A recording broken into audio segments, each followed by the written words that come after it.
Hello friends, સ્વાગત છે તમારું મારી ગુજરાતી રસોઈ ટિપ્સ ચેનલમાં। તો આજે આપણે બનાવીશું ઘઉંના લોટનો ટેસ્ટી અને હેલ્ધી નાસ્તો। તો આ નાસ્તો તમે ખૂબ ઓછા તેલની અંદર અને ખૂબ ઓછા સમયની અંદર બનાવી શકો છો। તો ચલો આપણે ઘઉંના લોટનો નાસ્તો બનાવવાનું શરૂ કરીએ। તો નાસ્તો બનાવવા માટે સૌથી પહેલા એક વાસણની અંદર આપણે 2 વાટકી ઘઉંનો લોટ લઈશું।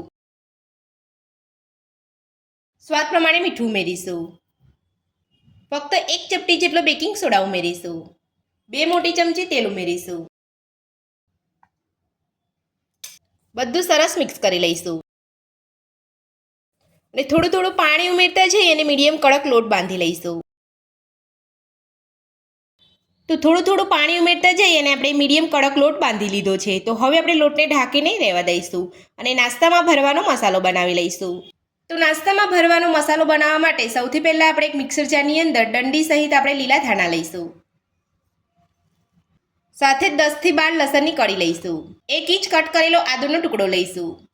સાથે તીખાસ માટે 3 લીલા મરચાં લઈશું। તો મરચાંને પણ આપણે અહીંયા કટ કરીને લીધા છે। તો મરચાંનું પ્રમાણ પણ તમે તમારા ટેસ્ટ પ્રમાણે વધતું ઓછું કરી શકો છો।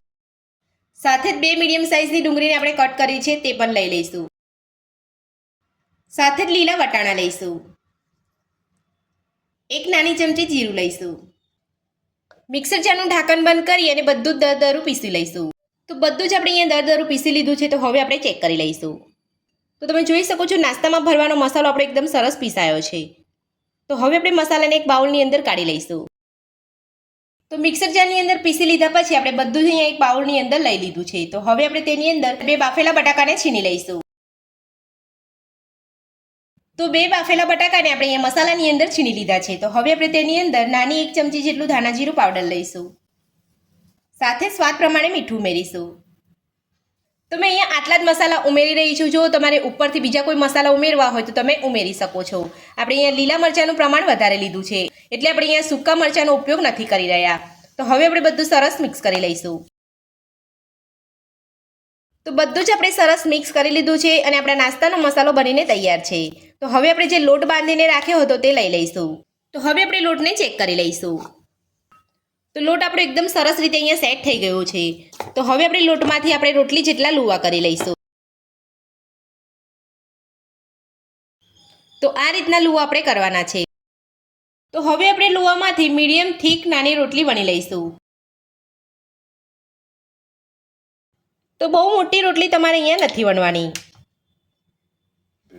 તો મીડિયમ થીક રોટલી આપણે વણી લીધી છે। તો આ રીતની જ આપણે અહીંયા રોટલી વણવાની છે। વધારે પડતી મોટી કે વધારે પડતી પાતળી રોટલી નથી વણવાની। તો હવે આપણે રોટલીમાં મસાલો ભરી લઈશું અને મસાલાને આપણે રોટલી વડે કવર કરી લઈશું।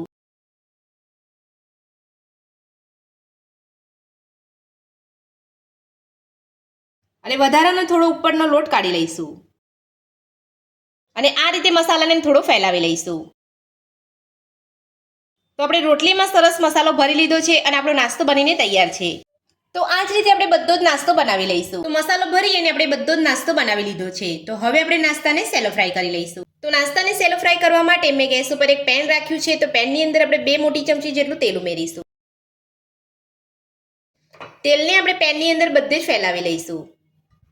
હવે આપણે તેલને થોડું ગરમ થવા દઈશું। તો તેલ આપણું ગરમ થઈ ગયું છે। તો હવે આપણે નાસ્તાને તેલમાં લઈ લઈશું। તો જેટલો પેનમાં નાસ્તો આવે એટલો જ નાસ્તો આપણે અહીંયા તેલમાં લેવાનો છે।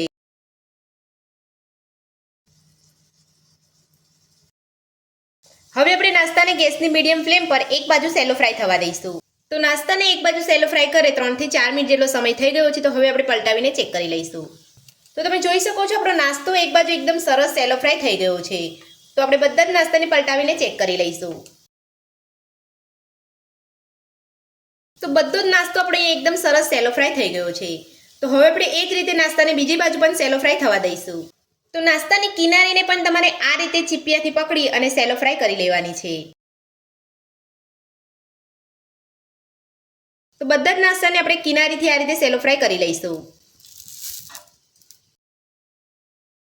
તો નાસ્તાને બીજી બાજુ સેલો ફ્રાય કરે 4 થી 5 મિનિટ જેટલો સમય થઈ ગયો છે। તો હવે આપણે પલટાવીને ચેક કરી લઈશું। તો તમે જોઈ શકો છો બીજી બાજુ પણ આપણો નાસ્તો એકદમ સરસ સેલો ફ્રાય થઈ ગયો છે। તો બધો જ નાસ્તો આપણો અહીંયા સરસ સેલો ફ્રાય થઈ ગયો છે। તો હવે આપણે બધા જ નાસ્તાને એક ડીશની અંદર કાઢી લઈશું અને આ જ રીતે બધો નાસ્તો બનાવી લઈશું। તો ઘઉંના લોટનો ટેસ્ટી નાસ્તો બનીને આપણો તૈયાર છે અને આપણે એક પ્લેટની અંદર સોસ સાથે સર્વ પણ કરી લીધો છે. તો આ નાસ્તો બનાવવાની રીત તમને મારી કેવી લાગી મને કોમેન્ટ બોક્સમાં કોમેન્ટ કરીને જરૂરથી જણાવજો અને મારી આ રીતે આ નાસ્તો બનાવવાનું ઘરે એકવાર જરૂરથી ટ્રાય કરજો. આજની રેસીપી પસંદ આવી હોય તો વિડીયોને લાઇક કરજો, ચેનલને સબસ્ક્રાઇબ કરજો, તમારા મિત્રોને જરૂરથી શેર કરજો. Thank you.